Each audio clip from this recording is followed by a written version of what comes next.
The room was quiet, all you could hear was the whooshing of a fan as well as a book crinkling. Two girls were sitting on the couch that was against the wall facing the TV screen.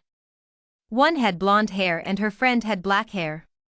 The blonde had her legs curled beside her while her head was stuck inside her favorite book. The black-haired friend was laying beside her playing a game on her phone. She looked over toward her friend who was gazing with such intense emotion on her face as she read her book.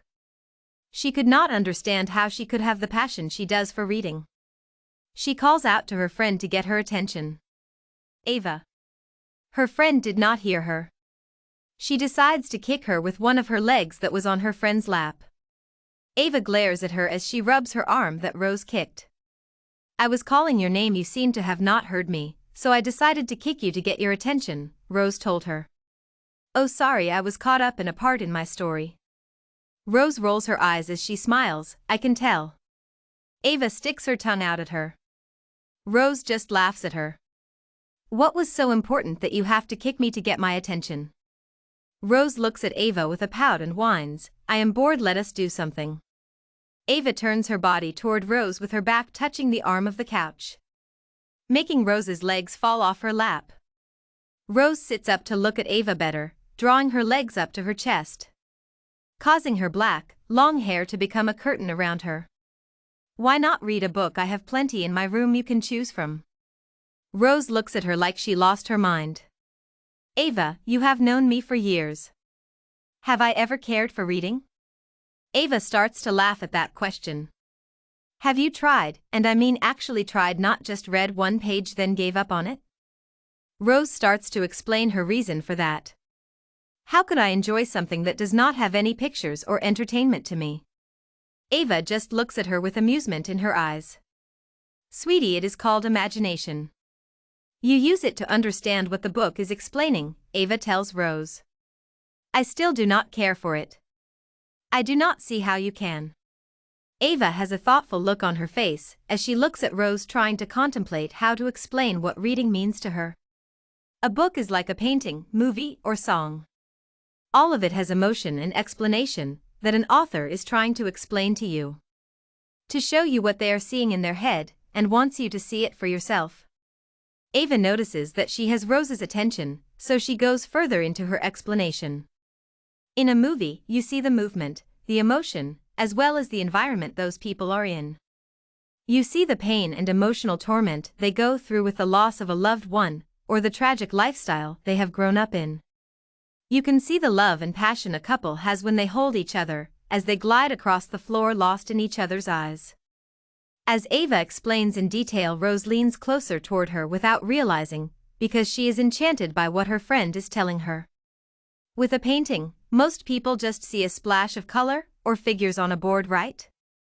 Rose nods her head. To someone who understands the painter and what they are trying to explain, they see the pain, fear, and heartbreak they went through by looking at that one painting.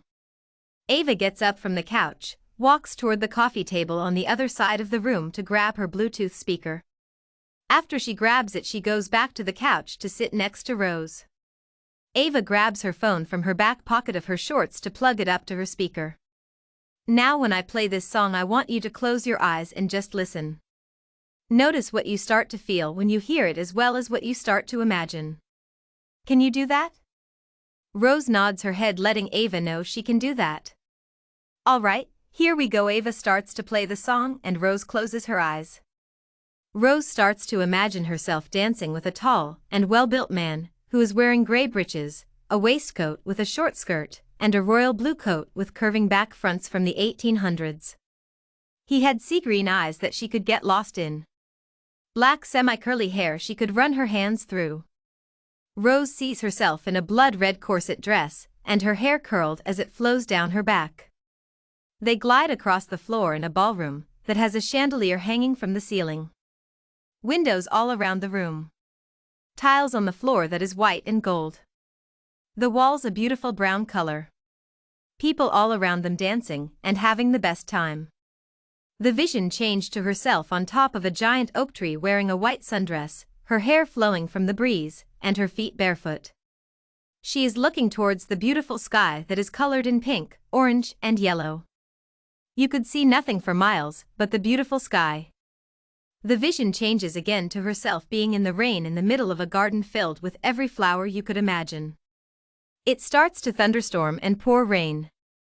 She smiles and starts to laugh in joy even though her blue dress is getting wet. She tilts her head back, sticking her tongue out to taste the rain. She starts to notice as the visions change. She feels emotions of love, lust, wonder, and joy. The song ends making her open her eyes to look at Ava. Ava sees into Rose's green eyes. There is a ton of emotions in her eyes. Ava understands that Rose finally understands why she has such passion for reading. You finally get what I mean. A song is a book as well, just with instruments. A movie is a book with pictures. Art is a book with colors and figures. It all tells you a story. A book is the same way with just words. You just have to find the story that fits you. Rose looks at Ava in amazement. She tries to say something, but she is at a loss for words. Ava laughs at Rose's struggle. All you need to do is use your imagination like you did with the song. A book could be a great adventure, Ava told Rose.